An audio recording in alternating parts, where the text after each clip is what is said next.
Halo teman-teman, jumpa lagi. Apa kabar kalian? Semoga semuanya baik-baik aja. Teman-teman, kali ini saya akan membahas tentang pernikahan orang asing, pernikahan orang Indonesia dengan warga negara asing atau bule atau yang lainnya. Teman-teman, karena hal ini banyak juga yang ingin tahu dan beberapa bertanya masalah ini. Langsung aja kita bahas yuk.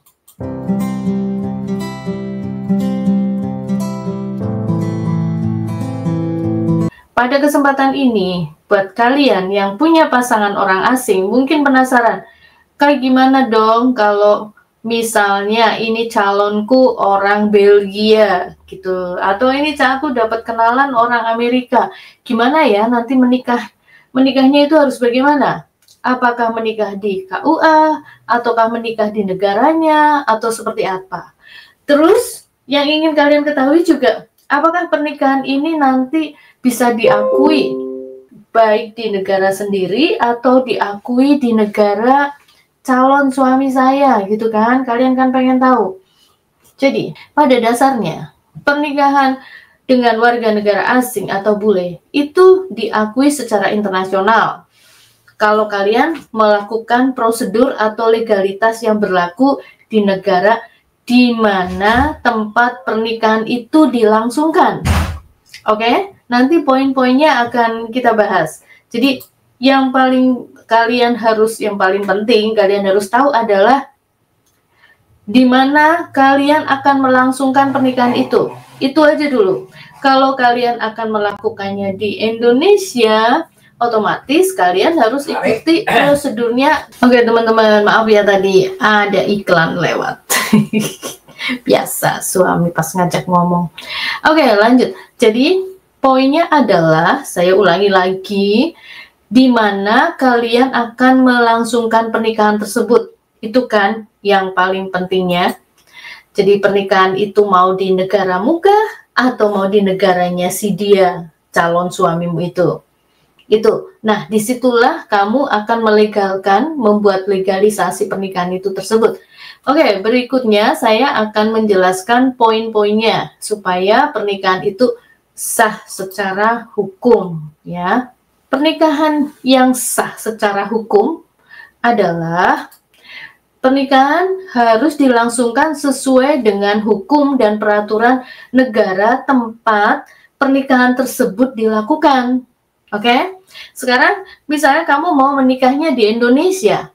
Jika pernikahan dilakukan di Indonesia, negara kita, maka harus memenuhi persyaratan hukum di Indonesia, gitu. Termasuk pencatatan nikah di KUA untuk yang Muslim ya. Kemudian untuk yang non-Muslim, tentu saja di kantor catatan sipil. Nah, itu kalian bisa lah, kalian googling sendiri, ya kan. Menikah di KUA apa saja, menikah yang di catatan sipil apa saja itu kalian jangan terlalu males kali ya, orang sekarang tinggal buka HP-mu, tinggal di googling. Oke. Berikutnya, dokumen yang diperlukan kan, dokumen apa saja yang diperlukan. Nanti kalau untuk lebih detailnya lagi itu tadi di googling. Ini dokumen yang diperlukan saya buatkan di sini. Adalah secara umum dulu, secara umum apa saja. Nanti lebih detail lagi, kak fotonya yang harus kayak gimana, terus apa namanya kakak, KTP dan lain-lain, itu detailnya nanti kalian hubungi sendiri.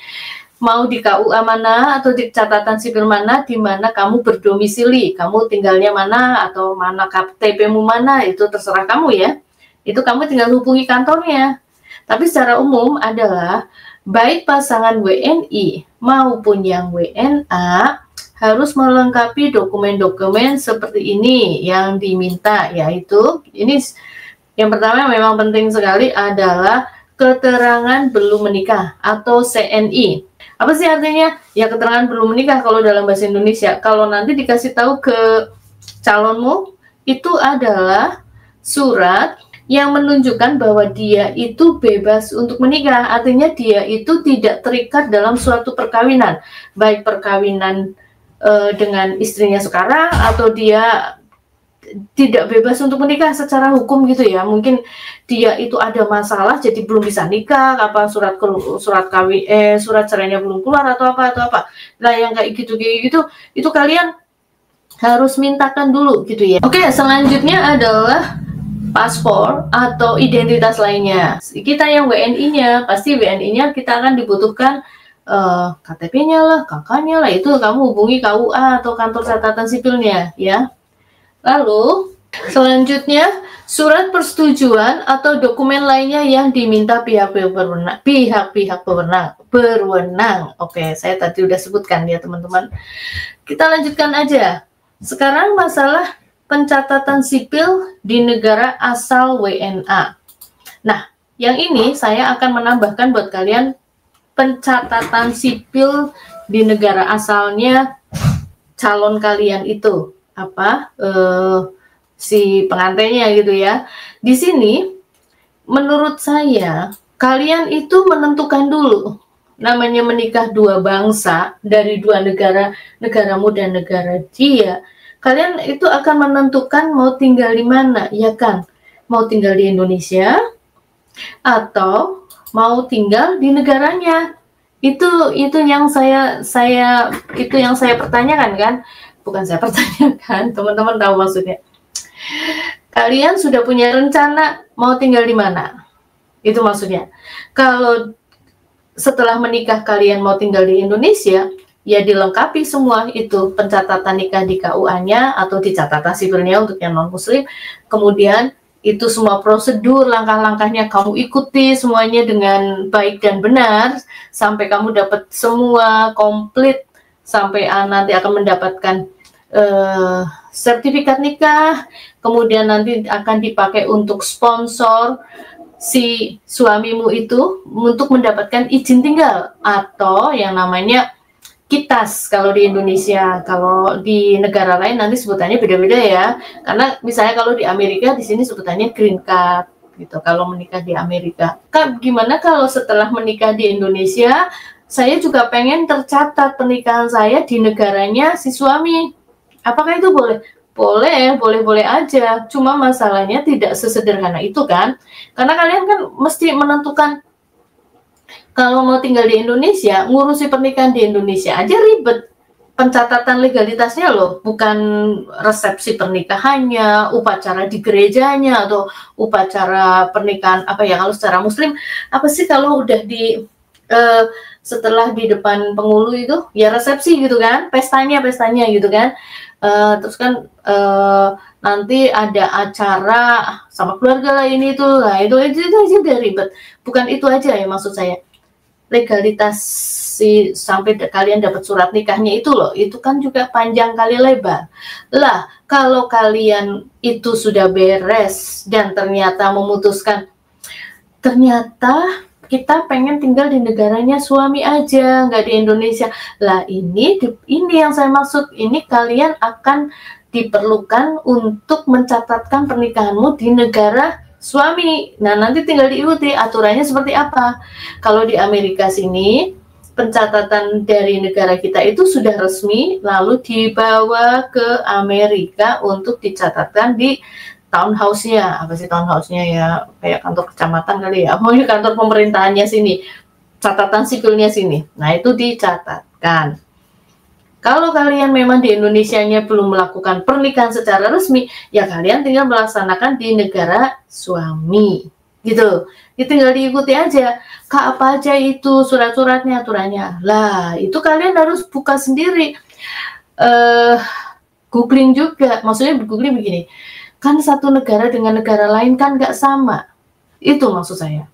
Jangan samakan aturan menikah di negara Amerika dan Kanada yang cuma negara tetangga itu pasti beda-beda. Apalagi aturan persyaratan pernikahan di Amerika dengan negara Italia misalnya gitu kan. Lah itu kan dia beda lagi. Benar nggak teman-teman? Itu yang maksud saya, kalian harus hubungi sendiri.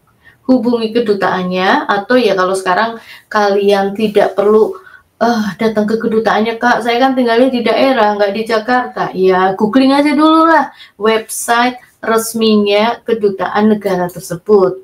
perwakilan negara si calon suamimu itu. Oke? Sekarang bagian yang terakhir, teman-teman. Ini bagian yang terakhir adalah seperti apa ya? Kalau kalian sudah googling atau sudah nanya ke kedutaannya, hukum negara asal WNA calon suamimu itu, pelajari dengan baik-baik dan pahami. Nggak asal, ya excited banget. Jangan asal jangan asal yang penting aku udah nikah, terus aku dapat surat nikah dengan negara itu, udah resmi. Enggak, kalian harus tahu. Karena satu negara dan negara lain nggak sama. Itu tadi saya ulangi ya. Dan pada kasus contoh yang saya tahu, hukum negara asal si WNA, saya kasih contoh langsung aja, negara Iran. Kalau kalian menikah dengan warga negara Iran, ya teman-teman, kalian itu otomatis akan menjadi warga negara Iran. Oke? Jadi, begitu kamu menikah dengan warga negara Iran di negaranya, otomatis kamu kan ikut peraturan hukum negara Iran, ya kan? Karena hukum di negara tersebut adalah orang yang menikah dengan warga negara Iran langsung menjadi warga negara Iran, kamu langsung kehilangan kewarganegaraan Indonesianya. Jadi WNI kita, status WNI kita sebagai orang yang berwarga negara Indonesia langsung hilang jadi warga negara Iran. Kalau itu memang maumu, ya oke, nggak apa-apa. Bagus itu kalau itu memang rencanamu pengen menjadi warga negara Iran. Tapi kalian harus tahu, sebagai warga negara Iran dan istri seorang warga negara Iran, itu kan ada aturannya. Kalian tidak bisa pulang ke Indonesia tanpa sepengetahuan, tanpa sepersetujuan, atau membawa anakmu. Itu semua harus di bawah pengawasan. Jadi harus selalu dalam kontrol suamimu. Gak bisa bebas kayak warga negara lain, udah gak bisa. Kamu harus ikut aturan mereka. Mau bepergian, mau naik mobil, nyetir sendiri, belum tentu boleh. Terus ya pokoknya kamu harus tahu deh warga negara Iran seperti apa. Jadi kamu langsung terikat. Oke, saya bukan nakut-nakutin ya, tapi ini memang seperti ini gitu loh teman-teman.